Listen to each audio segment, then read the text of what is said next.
Mrs. Gardner's caution to Elizabeth was punctually and kindly given on the first favorable opportunity of speaking to her alone. After honestly telling her what she thought, she thus went on. "You are too sensible a girl, Lizzie, to fall in love merely because you are warned against it, and therefore I am not afraid of speaking openly. Seriously, I would have you be on your guard. Do not involve yourself or endeavor to involve him in an affection which the want of fortune would make so very imprudent. I have nothing to say against him. He is a most interesting young man, and if he had the fortune he ought to have, I should think you could not do better. But as it is, you must not let your fancy run away with you. You have sense, and we all expect you to use it. Your father would depend on your resolution and good conduct, I am sure. You must not disappoint your father." "My dear aunt, this is being serious indeed." "Yes, and I hope to engage you to be serious likewise." "Well, then, you need not be under any alarm. I will take care of myself, and of Mr. Wickham too. He shall not be in love with me if I can prevent it. Elizabeth, you are not serious now." "I beg your pardon, I will try again. At present I am not in love with Mr. Wickham. No, I certainly am not. But he is, beyond all comparison, the most agreeable man I ever saw, and if he becomes really attached to me, I believe it will be better that he should not. I see the imprudence of it. Oh, that abominable Mr. Darcy! My father's opinion of me does me the greatest honor, and I should be miserable to forfeit it. My father, however, is partial to Mr. Wickham. In short, my dear aunt, I should be very sorry to be the means of making any of you unhappy, but since we see every day that where there is affection, young people are seldom withheld by immediate want of fortune from entering into engagements with each other, how can I promise to be wiser than so many of my fellow creatures if I am tempted? Or how am I even to know that it would be wisdom to resist? All that I can promise you, therefore, is not to be in a hurry. I will not be in a hurry to believe myself his first object. When I am in company with him, I will not be wishing. In short, I will do my best. Perhaps it will be as well if you discourage his coming here so very often. At least you should not remind your mother of inviting him." "As I did the other day," said Elizabeth with a conscious smile. "Very true, it will be wise in me to refrain from that, but do not imagine that he is always here so often. It is on your account that he has been so frequently invited this week. You know my mother's ideas as to the necessity of constant company for her friends, but really, and upon my honor, I will try to do what I think to be the wisest, and now I hope you are satisfied."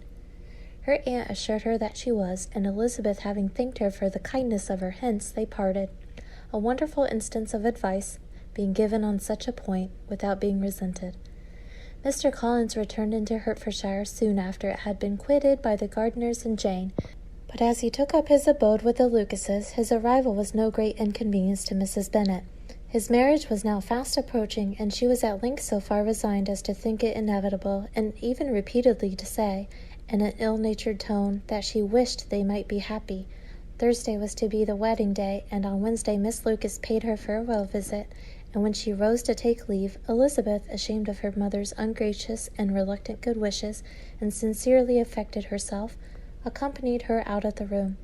As they went downstairs together, Charlotte said, "I shall depend on hearing from you very often, Eliza." "That you certainly shall." "And I have another favor to ask you. Will you come and see me?" "We shall often meet, I hope, in Hertfordshire."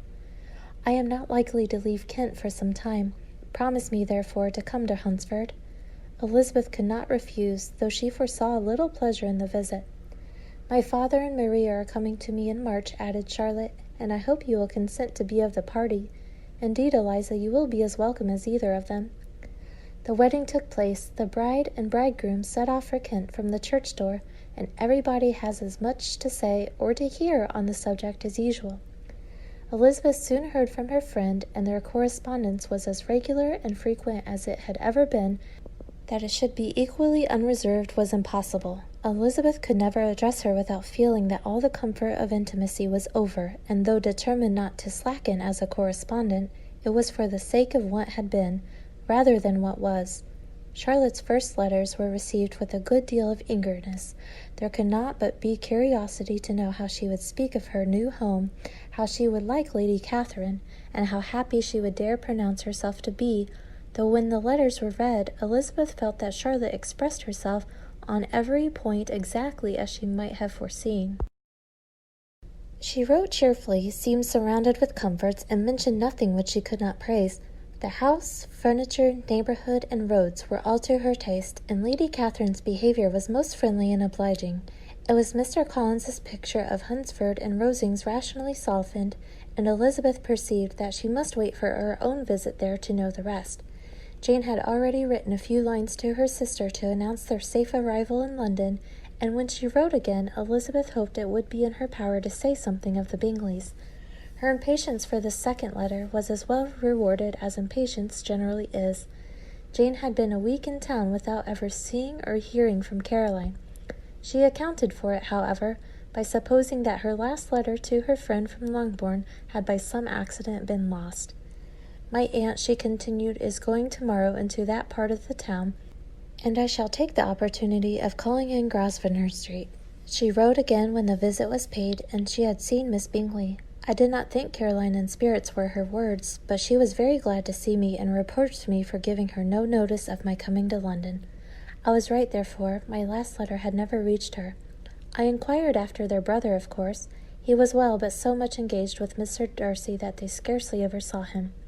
I found that Miss Darcy was expected to dinner. I wish I could see her. My visit was not long, as Caroline and Mrs. Hurst were going out.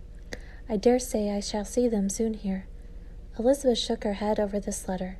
It convinced her that accident only could discover to Mr. Bingley her sister's being in town. 4 weeks passed away, and Jane saw nothing of him. She endeavored to persuade herself that she did not regret it, but she could no longer be blind to Miss Bingley's inattention.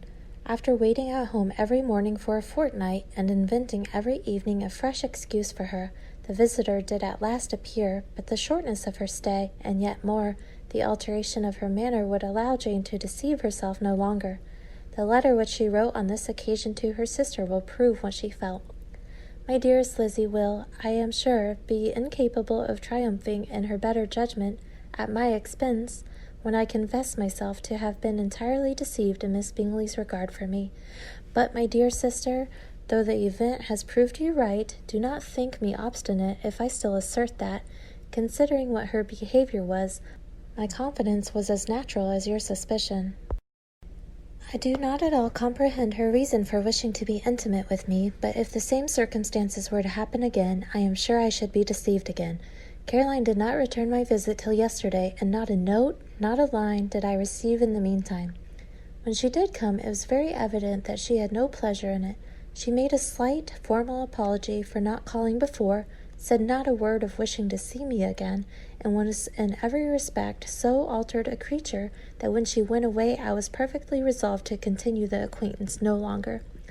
I pity, though I cannot help blaming her. She was very wrong in singling me out as she did. I can safely say that every advance to intimacy began on her side.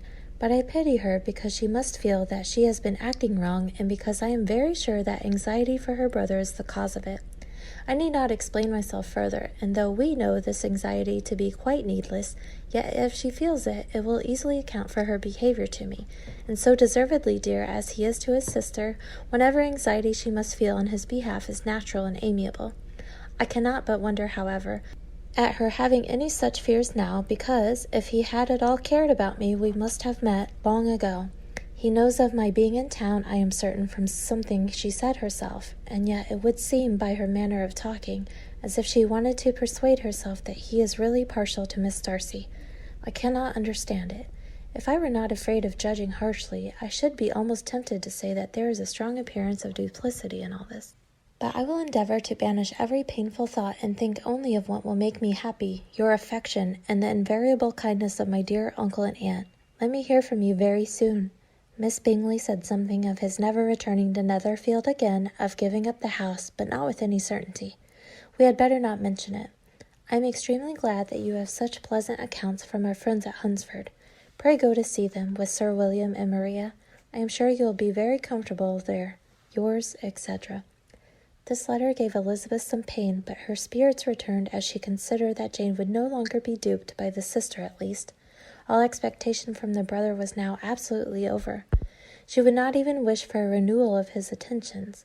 His character sunk on every review of it, and as a punishment for him, as well as a possible advantage to Jane, She seriously hoped he might really soon marry Mr. Darcy's sister, as by Wickham's account she would make him abundantly regret what he had thrown away.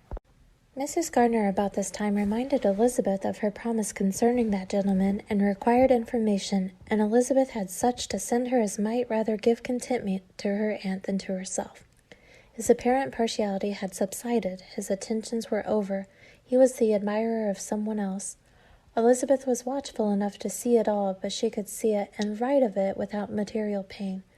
Her heart had been but slightly touched, and her vanity was satisfied with believing that she would have been his only choice had fortune permitted it. The sudden acquisition of £10,000 was the most remarkable charm of the young lady to whom he was now rendering himself agreeable. But Elizabeth, less clear-sighted perhaps in this case than in Charlotte's, did not quarrel with him for his wish of independence. Nothing, on the contrary, could be more natural, and while able to suppose that it cost him a few struggles to relinquish her, she was ready to allow it a wise and desirable measure for both, and could very sincerely wish him happy. All this was acknowledged to Mrs. Gardiner, and after relating the circumstances, she thus went on, "I am now convinced, my dear aunt, that I have never been much in love, for had I really experienced that pure and elevating passion, I should at present detest his very name and wish him all manner of evil. But my feelings are not only cordial towards him, they are even impartial towards Miss King. I cannot find out that I hate her at all, or that I am in the least unwilling to think her a very good sort of girl. There can be no love in all this. My watchfulness has been effectual, and though I certainly should be a more interesting object to all my acquaintances were I distractedly in love with him, I cannot say that I regret my comparative insignificance. Importance may sometimes be purchased too dearly. Kitty and Lydia take his affection much more to heart than I do. They are young in the ways of the world, and not yet open to the mortifying conviction that handsome young men must have something to live on as well as the plain.